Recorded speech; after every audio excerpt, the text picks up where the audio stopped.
Hello everyone and welcome to the second and last day of our Online Interuniversity Workshop 2020.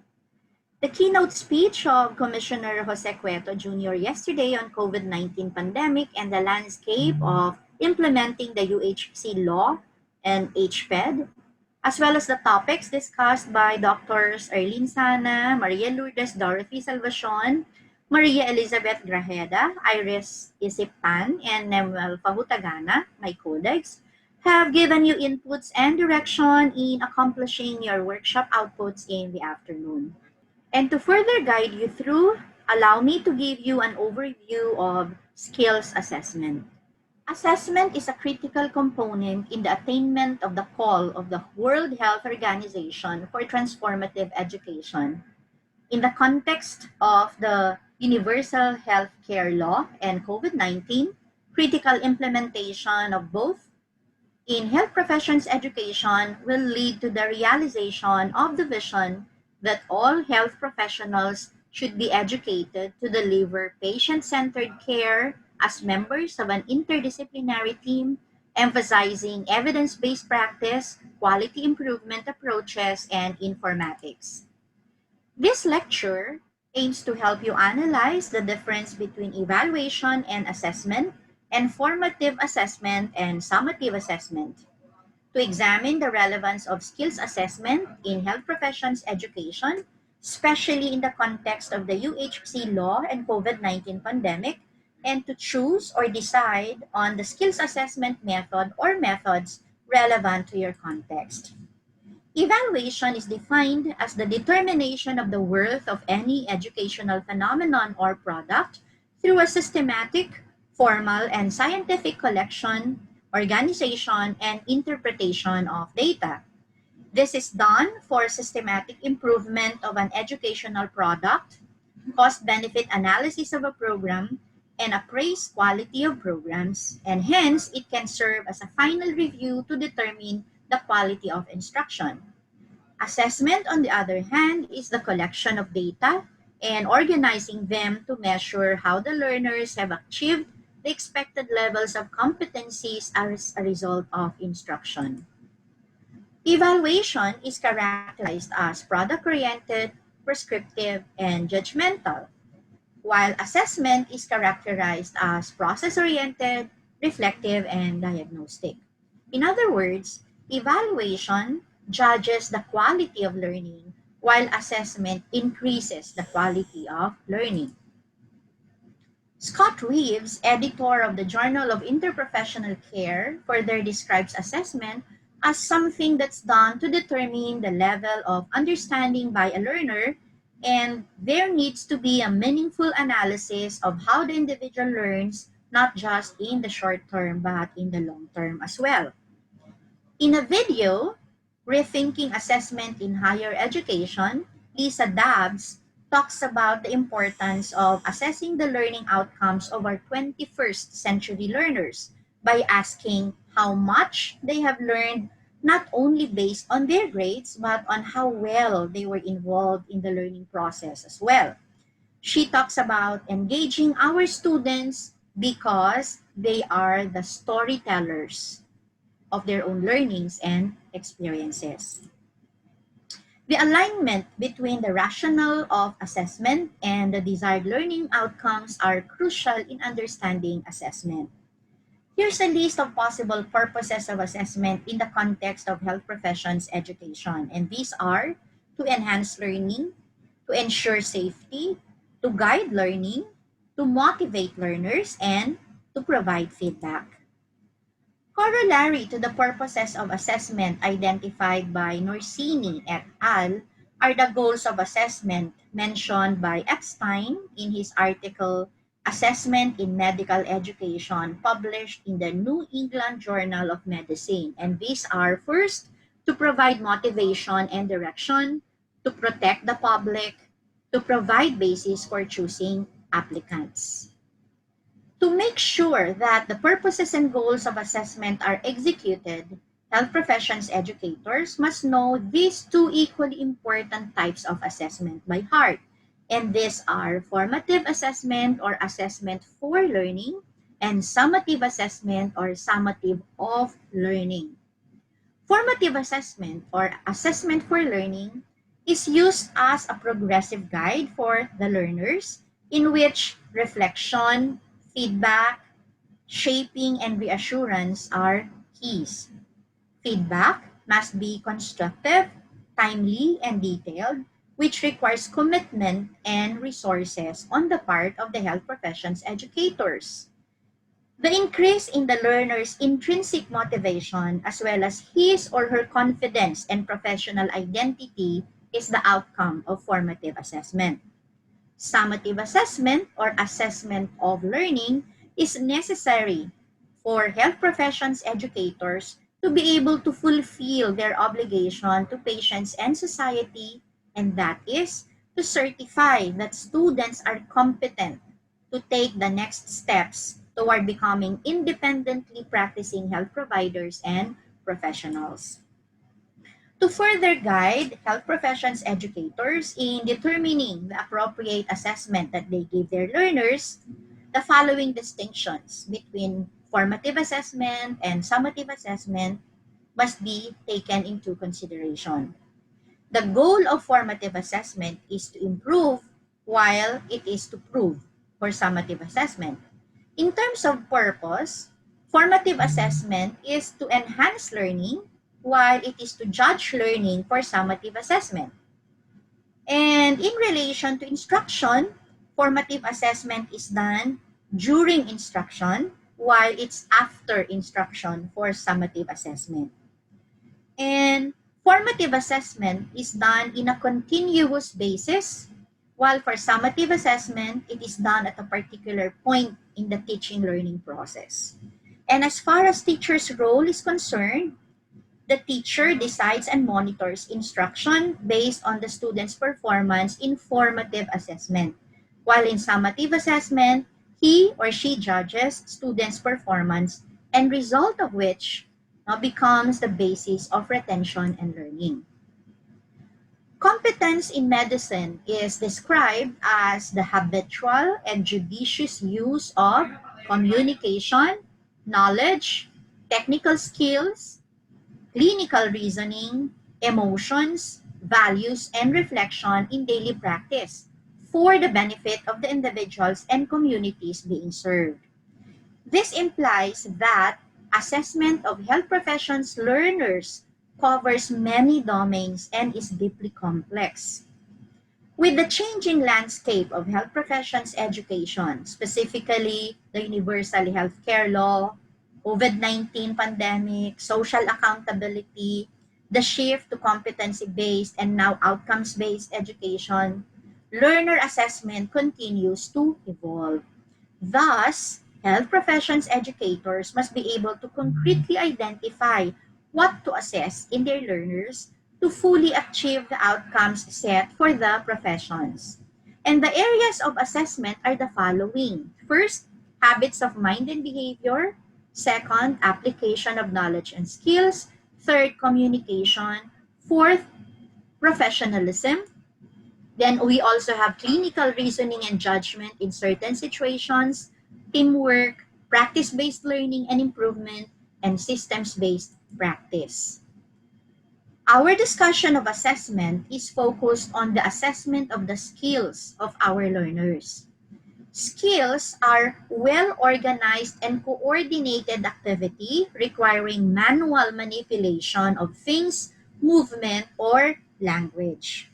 Therefore, when we talk about skills, we refer to first, object motor, referring to the manipulation of an object. Second is language motor, referring to the communication skills or to communication skills. And third, feeling motor, or the manner of communicating attitudes or feelings through movement. Concretely, the health professions educators must be able to identify desired outcomes, define levels or what they call milestones of expected competencies, and use an evaluation process to determine whether trainees or students represent the outcome that is desired when they graduate. Because of the complexity of the areas to be assessed among learners, Health professions educators must be able to carefully choose and decide the appropriate assessment method to be able to achieve a particular desired learning outcome. The following methods are suggested. Written exercises comprising of multiple choice questions, key feature and script concordance, short answer questions, and structured essays. We also have assessment by supervising clinicians, referring to global ratings with comments at the end of the rotation, or structured direct observation with checklists for ratings and oral examinations. For clinical simulations, no, comprising of standardized patients and objective structured clinical examinations, incognito standardized patients, and simulations. And lastly, we have the multi-source or the 360-degree assessment, such as peer assessment, patient assessment, and self-assessment. It is also referring to portfolios, milestones, collaborative assessments, and social accountability. Now, numerous researches on the relevance of self-assessment as a formative assessment to ensure that learning outcomes are achieved have been conducted, and these studies found out that self-assessment is rewarding, practicable, and may help learners to understand the gaps between their own performance and course standard. Warner and Palmer in 2018 suggest that self-assessment are helpful for developing key capabilities in students, such as taking more responsibility for their own learning, developing a better understanding of the subject matter, assessment criteria and their own values and judgments, and developing critical reflection skills. As I earlier mentioned, there is a need to engage our learners or our students in the assessment process. And one way by which this can be done is through self-assessment. Brown and Harris define self-assessment as the descriptive and evaluative act carried out by the student concerning his or her own work and academic abilities. One of the videos that I would like you to watch is uploaded in our materials online. It is entitled Self-Assessment. I hope that it will give you a clearer understanding of what self-assessment is. And it talks about the habits of mind by Arthur Costa and Benna Kalik. And they are connected with self-assessment. These are thinking about thinking, or metacognition, persistence, and open to continuous learning. Metacognition refers to the student's ability to be conscious about their thinking in a given situation and to evaluate the productiveness of their thinking skills. This is the time when they assess what they know and don't know so that they can identify their own baseline strategies or ways to improve their work. Persistence allows the students to analyze a problem and develop strategies to attack the problem. And though they may feel that their efforts are not good enough, giving them the opportunity to explore ways to solve a problem on their own will develop autonomy and determination in them.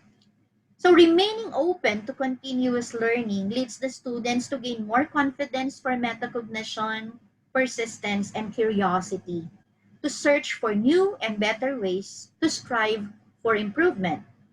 Always growing, always learning, always modifying, and always improving to become lifelong learners. Self-assessment is also explained as a wide variety of mechanisms and techniques through which students describe or assess and possibly assign merit or worth or evaluate the qualities of their own learning processes and products. Self-assessment in the health sciences is described by Epstein as the ongoing moment-to-moment self-monitoring. And when we say self-monitoring, it refers to the ability to notice our own actions or your own actions, curiosity to examine the effects of those actions, and the willingness to use those observations to improve behavior and thinking in the future. Self-assessment encompasses assessment of the learner's competence, process, and product, and is subject to feedback from oneself as well. And since it is subject to feedback from oneself, it may be subjective and therefore have some setbacks in terms of validity and reliability. Therefore, self-assessment requires careful design and implementation for it to be an effective tool for formative assessment processes. Andrade in 2019 proposed the following taxonomy in preparing self-assessment tools. The what, referring to competence, process, or product. The why, whether it is formative or summative assessment. And the how, pointing to the methods, including whether or not they include standards or criteria of self-assessment. In a recent research titled Exploring the Impact of Assessment on Medical Students' Learning, it revealed that the participants considered assessment as an avenue to quantify their level of knowledge and or competence. Furthermore, the students enjoy being assessed because they are a competitive bunch of perfectionists and achievers who strive for excellence.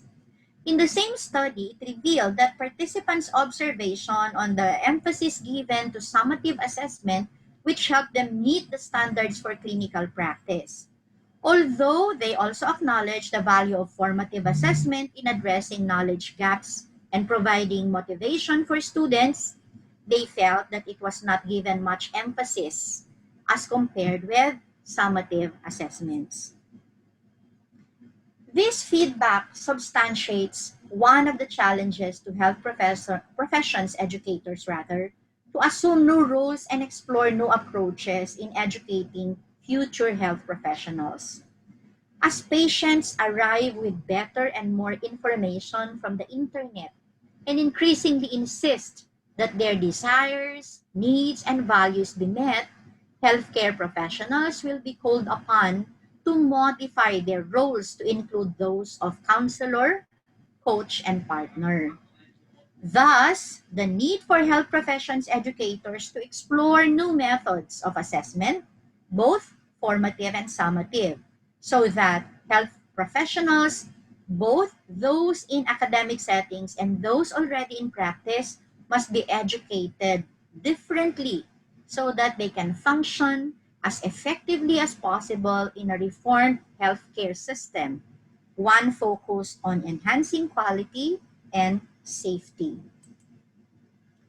As health professions educators, we are tasked to mold our learners as future health workers who shall, as the UHC law states, become healthcare models who will provide all Filipinos access to comprehensive set of quality, cost-effective, promotive, preventive, curative, rehabilitative, and palliative health services, that which follows a whole system framework and people-oriented in approach towards the development of health resources who are competent in the provision of primary care services.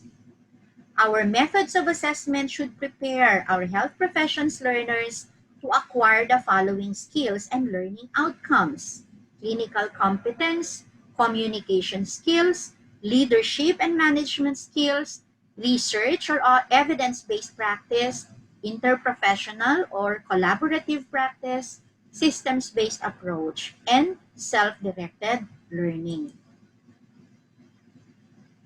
Assessing learners is undoubtedly a challenging task among health professions educators because first, they need to always keep the purposes and goals of assessment in health professions education in mind. Secondly, they need to carefully choose the types of assessment they will use, whether it is for learning or formative assessment or of learning or summative assessment. Third, health professions educators must be able to identify Which specific area to assess? Is it behavior, skills, professionalism, communication, teamwork, practice-based, or systems-based learning? Fourth, align the method of assessment with the type of assessment and the specific area to be assessed so that the purposes and goals of assessment in health professions education be achieved.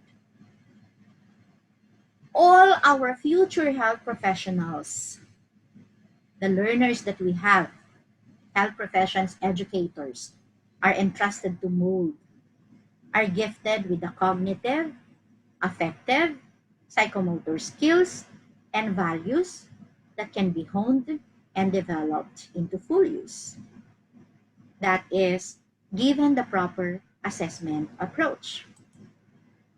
So, I hope that I was able to guide you through in your understanding of self-assessment, and hopefully I was able to challenge you to be creative in designing your skills assessment tools that are relevant to the UHC law, the COVID-19 pandemic, and whatever challenges that will come in the future. This has been your lecturer, Dr. Emily D. Bicolen, and I would like to leave you with this reminder from Albert Einstein. Everyone is a genius.